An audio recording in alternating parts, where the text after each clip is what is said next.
Alright guys, so for today's video guys, mag-unbox tayo ng RCB M2 line monoshock sa Sniper 155, Sniper 150. So ito yung shock na kulay white. So samahan nyo kung i-unbox to. Yan, premium.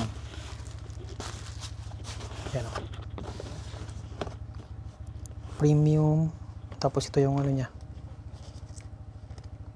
para sa sign na siya, legitimo premium black.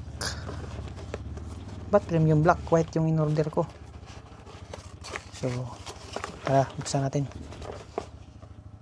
So to, bali siya, adjustable. Diba? White to eh. So ito yung may sticker siya, tapos manual nya, tapos tools. Isa lang yung tools. Tools yan para sa adjustable na payload. So ito na yung shock. Isa natin.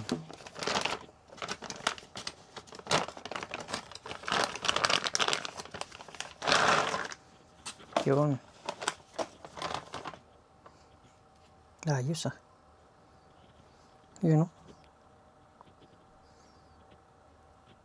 dito yung siyang dito sa loob, RCB na sulat.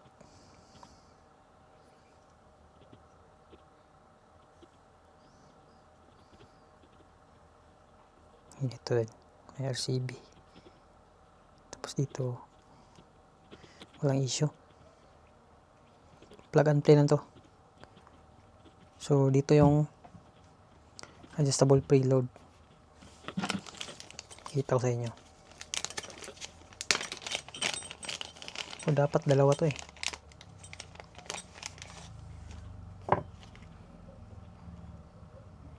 Yan. So yung alin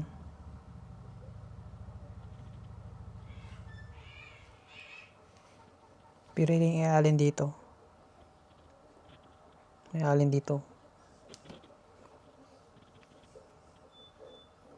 tapos may dito sa loob. Ewan ko to, parang ito para pag ganyan nya dun siya sa tama, rubber. So yun. So dito yung payload.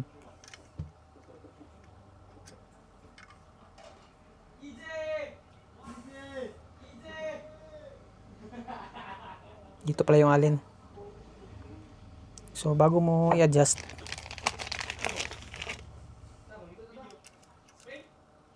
yan tanggalin nyo to. Yan tanggalin natin para ma-adjust. May siya dito, tornilyo. Yan para pagtapos yung tanggal to, naiikot na to, pwedeng pataas, pwedeng pababa, pataas para bumaba. So yan lang, balik natin.